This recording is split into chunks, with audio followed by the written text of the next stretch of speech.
Happy Friday, everybody. We're going live from New York City. You're listening to the Entrepreneurial Web. I'm your host, Jeremiah Fox. Before I introduce my guest today, I'm going to give you the message of the week. Today, we're talking radio on Talk Radio. So I'm taking it back, old school, for all you youngsters out there that are like, what's radio? I think you'll dig this one. This is from my good friend, Kasem. Oh, God. Oh, God.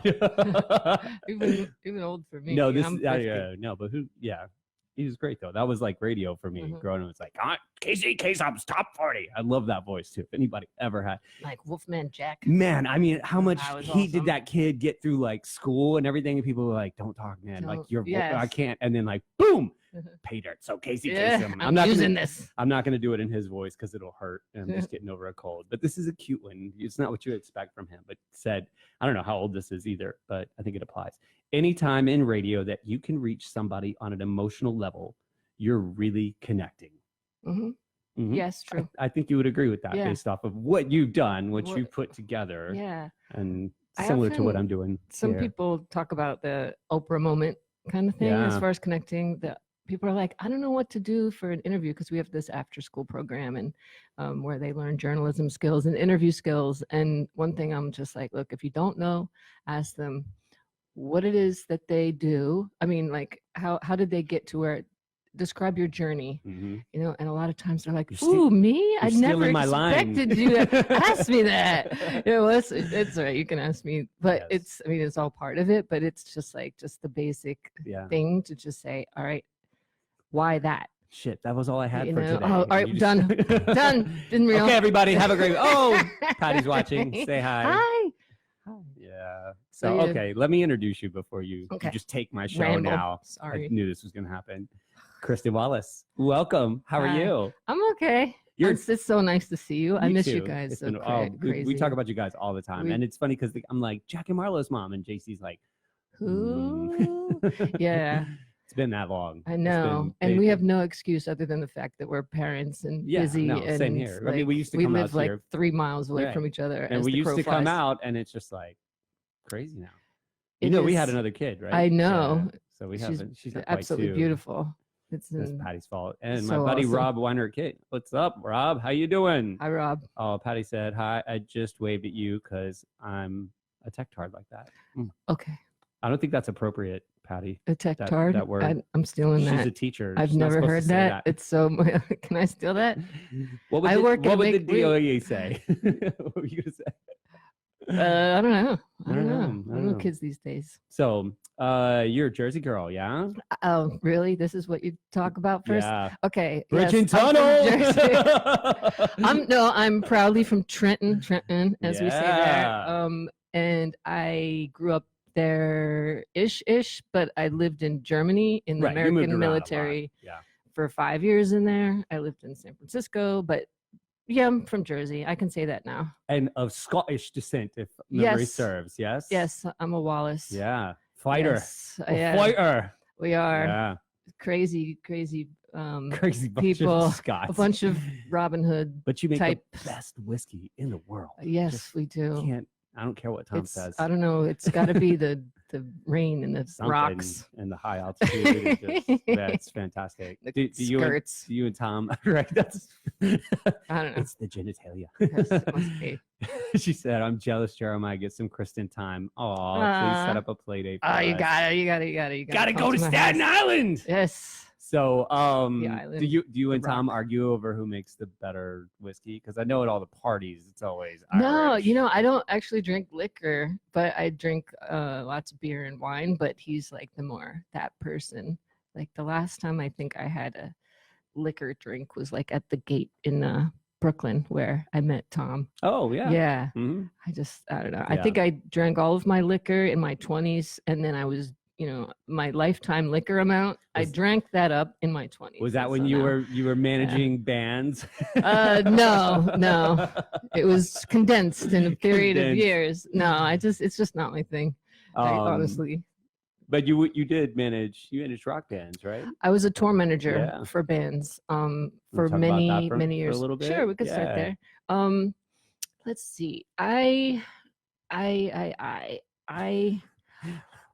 I used to book the Don't get Pyramid nervous. Club. I used to book the Pyramid Club on the Lower East Side, which is still there, I think, Is but it? I don't think it's operational, but it goes in and out of so many people's hands all the time.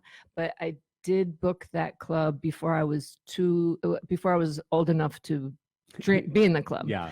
And I would book bands and tons of stuff. I had like Flipper and Helmet and all these like really cool bands from back in the day. Helmet. Oh my God. Yeah, I remember Helmet. That's They're great. awesome. Awesome. So I had been booking this club, and I had also, because I started working as like a door girl at like a club that was around the corner on 5th and 5th, and I ended up doing like after show parties there, and that moved over to the Pyramid Club. And then I walked into the Pyramid Club one day, and the ownership had changed hands, and this guy was like, "No more rock shows. We're putting in a pool table." And I was like, "Oh shit! What the fuck? What am I gonna do?"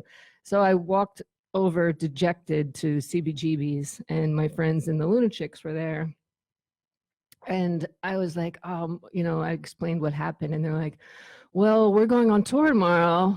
We need a tour manager. Want to come?" And I was like, "I don't have anything else to do apparently, so yeah, sure, I'll come." And I went and toured and stayed out for about 8 years, living on couches and whatnot. Yeah. And I went from Lunatics to Sick of It All, and from Sick of It All to Rancid. Wow. And then Luscious Jackson. Oh yeah. And then what's her name? Lives in Windsor Terrace. She does. I hang out with her. Gabby. I see the other her from time to time. Meredith. Yeah, oh yeah, she's awesome. Yeah, she would make us do yoga for an hour before like going Meredith. On the stage. Yeah. Everyone's like, she's like, "Come on, everybody, let's do yoga." And it was actually awesome. Great. It was really good. But and then who else did I? Lots of other bands. Lots and lots of other bands, smaller bands. So like, those are some good lineups there that you just described. Yeah. But then I left the road after a number of years and went to go work for a booking agency. Mm-hmm. And then I did some tour management still there of Medeski, Martin and Wood, and I think a Swans tour in there as well. And so what pulled you into that? Like, was it just you were just a kid and just loved it, and the scene and the environment and just booking shows? And like, I got into the same thing. I was booking at like 17. I was putting shows together, calling clubs, but I was the drummer in a band. It was like a working band, but everybody else was an adult. They had day jobs.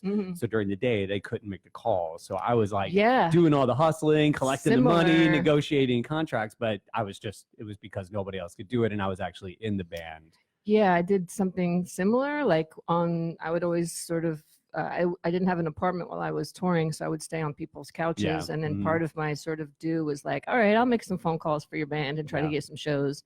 And then back in that day, it was like you had a piece of paper and people's phone numbers, and you would just call them. Same with tour managing as well. Like from a payphone, right? Tour managing in that time before cell phones was insane. Like I would be at a truck stop, and I would have like a roll of quarters that I would just keep putting in the machine to try to get someone to get me directions to their club. Yeah. And the thing about people who answer phones at clubs in the middle of fucking nowhere, they'd be like, "You just go down a ways, and then you like make a left. I don't know the name of the street, but it's like a ways." And you're just like, you have 30 seconds left in your call. And you're just like, all right, I hope I figure it out. Hope we see you. And, driving around in circles in the tour bus, like, "Excuse me, sir. Do you know how to get to whatever?" I mean, it was crazy to try to figure it out. Like booking hotels, I would go to what's it called? Do they have them now? Travel agents. It's funny. Agencies. I know You're like, a young what person do you do? that's a travel agent, and I'm like, people still use those. She's like, it's remarkably cheap. And they make a lot of money because it's like, it's a deal now to go through a travel agent, where before it was like they were sucking all your money out. But now they get like really crazy deals. Yeah. There's probably only like 5 of them, but and people do it for corporate stuff that like do their planning and stuff. But they would have every year they would get this big catalog of hotels. And so they would give me their old books. So which had phone numbers. Just like roll around with old books. An old book, and I'd be like, all right, Motel 6 outside north of was it on Seattle? Route 2. Whatever. And I was like, hello, I'd like to make a reservation. So yeah, that was old school tour managing. And then it started to get easier. And would you guys obviously. just pile into a couple rooms? It wasn't like everybody got their own room, right? It depends on the band. Right. Yeah. I mean, some bands are more difficult than others. Like Mhm. I've tour managed David Byrne and his string section. Yeah. And his string section. They got their own room. Well, their instruments got their own seats. Wow. Because they were Yeah. irreplaceable Sure. and, temperature and, Mhm. and humidity affects it. I have friends like that. We toured in we toured in Australia, and it was like so humid, and they're Mhm. just like, my violin Just going like, to just get. And then I've also tour managed high-end DJs, which is like Tiesto and stuff like that. Mhm. Carl Cox stuff like, which is one guy and a USB stick, and they're more difficult than a van full of drunk ass vegan- rockers. Oh yeah. a van full of vegan punk rockers. Yeah. Not kidding. I mean, with tour managing in the South with vegetarians and vegans, it's like Yeah.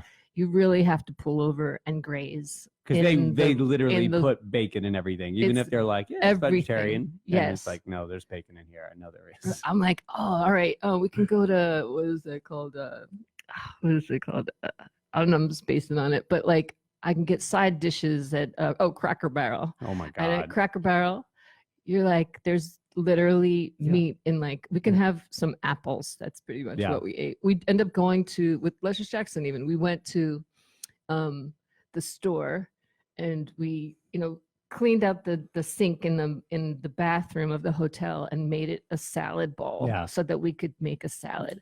With Medeski Martin and Wood, we like their rider was more up there so that they could have something, like they would make them get all this great groceries and local organic stuff. So we would cook in the bus a lot, and it was always like a rice cooker there. So you would have rice and bananas for breakfast, and then rice and whatnot. Just rice. There's rice all like day, Africans. right? And then Bunch of West rice Africans. sandwiches. Rice with everything. But it was, you make do with what you got. No, but and that it was depends like, on where you that's are. why I hated touring, because it was like one too many Cracker Barrels.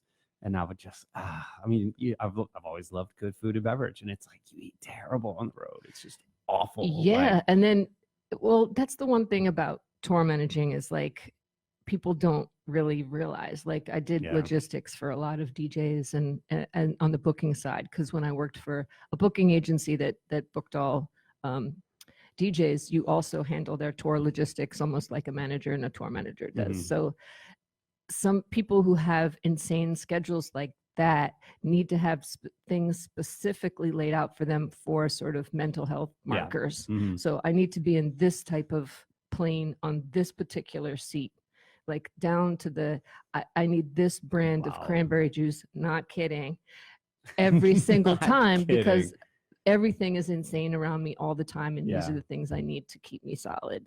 And so if you're traveling with a band, you have to recognize the needs of everybody that you're with, and try to be the sort of rock in that chaos. And it, because your food is changing, your water is changing, your sleep is changing, you're not around your crew.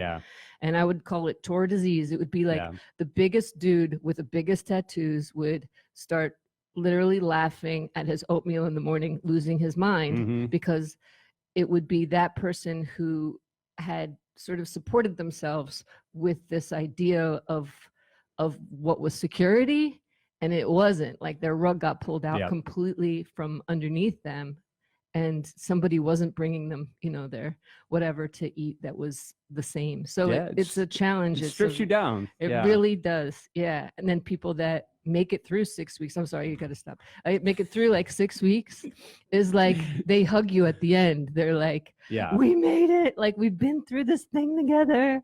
You're like, all right. I was listening to a great show earlier this morning. We'll talk about it when we get back. A friend of mine, he was saying the same thing. It was so funny. So we're going to take a short break. We'll be back in a few. You're listening to the Entrepreneurial Web.